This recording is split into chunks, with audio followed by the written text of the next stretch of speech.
one of the questions that we got, so we've got the control layers here, we've got the wall insulation installed, and we showed you a really cool model of the Outriggers coming out. And one of the questions I got is like, why do we need Outriggers? Well, first of all, what are Outriggers? Because it sounds kind of weird. Yeah, sounds like a band or something like that. And like what, like why do we need them, and what purpose do they serve? Yeah, I mean, typical construction is going to be, you know, our the structure, roof structure, whether it's rafters or trusses with extended top cord. Those typically penetrate through the sheathing, and that creates an overhang, and the overhang is there to protect everything below it, the siding, the windows, give it added protection.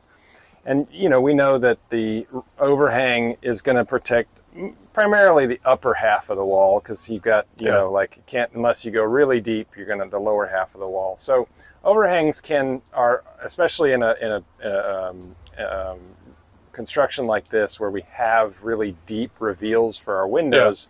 They're they're more aesthetic at this point. They're also a little belt and suspenders for protecting the wall. So because this is a historic renovation, remodel, we're trying to bring, you know, respect the history here. We want to bring those overhangs back, make it look like, bring it back to the original.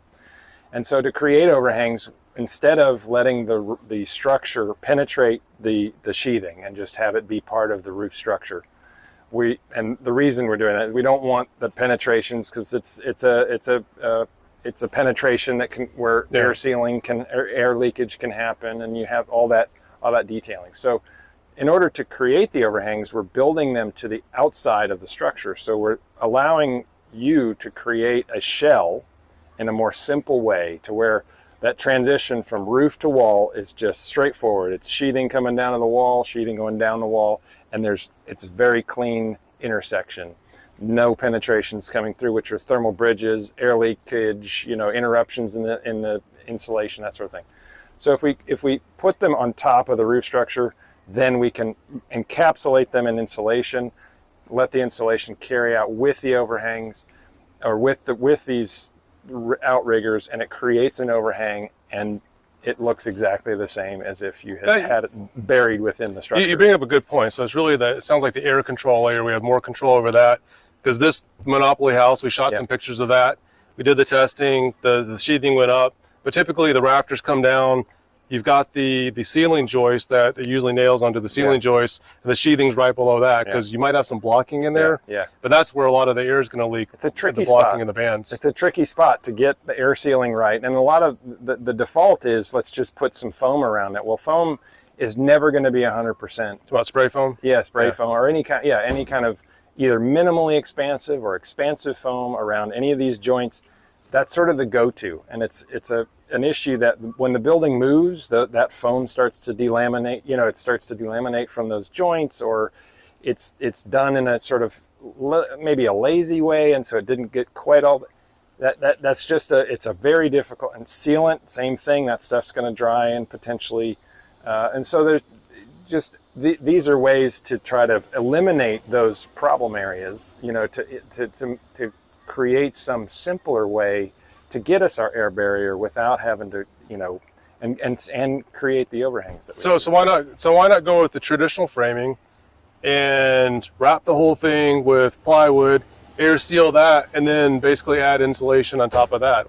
You mean a wrap? Yeah, so you got like a 24-inch overhang, this thick. It's ugly, right? Well, is that why we don't do it? It's practical. So really what we're doing is creating the insulation, structural insulation, because we're adding the ribbing to it.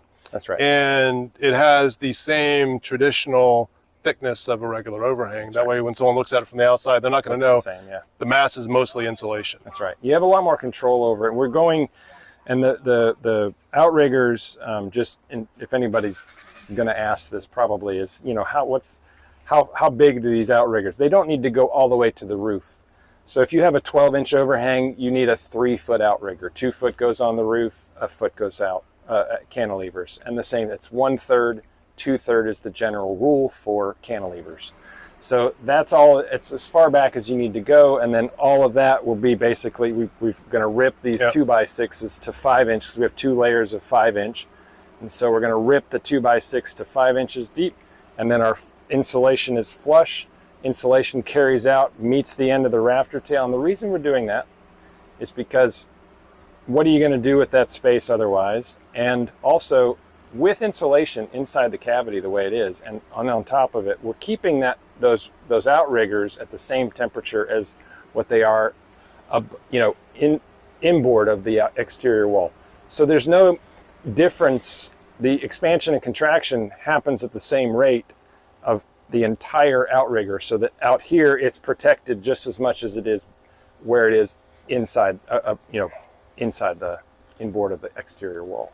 Yeah, and getting the roof done correctly is one thing. Getting the walls done correctly is another thing. Underneath the foundation, because there's continuity all the way around. Yeah. I think the challenge with most of these builds and any part of construction are transitions. Yeah. If you're dealing with tiles, like how does the tile transition to drywall? Same thing with insulation. How does the insulation transition to the framing with the window, and how do we wrap around it? So this is just one of those transitional details where you can maintain the integrity of the insulation, but also looks pretty. Yeah. Yeah, this idea, the term monopoly framing is, it makes sense because the idea is that Monopoly House doesn't have an overhang, right? Yep. That's kind of what it looks like. And so the idea there is that that's at the framing stage, and then when you go to put on the overhangs or the insulation or things like that, that's where that shape changes. And ideally, which we've done several houses this way, whether they're contemporary flat roof houses or they have contemporary sloped houses, or even sort of the mix of that contemporary farmhouse where it's like classical mixed with contemporary. You can do it without overhangs, and some of the concern has been, well, what about our overhangs for windows, protecting our windows and things? Well, in this case, we have about 10 inches of an overhang over every single window, closer to the window than the overhang that would be 2-3 feet, sometimes a foot above it. So this is probably better protection for the window. And so, it just has to do with design, and, that's where having an overhang at all on this house has to do entirely because of the architecture of the home. The architecture. And to help with protect the siding. Yeah, it does. Protect the siding, and, designing it. A little bit of an overhang helps depending on the orientation of the sun, some solar gain. And doesn't hurt. All that kind of stuff. Yeah. All right, everyone, we really appreciate Chris coming out to do this presentation, answer all these questions. For the comments section, if you want to check out his channel, LG Squared. YouTube at /LG Squared. All right, we've got a link in the description below, and appreciate you guys taking a look at this house. We've got the virtual house, which is going to be in multiple phases. We've got the as-built, where you can go through and see what it looked like before we got to this point. As soon as we put all the mechanicals in, you're going to see all the mechanicals in before the drywall, and then once everything's put in place, you're going to see the final reveal of this 1920s makeover. And finally, it's been quite quite a journey. All right, thanks, Chris. Appreciate it. Thanks, man.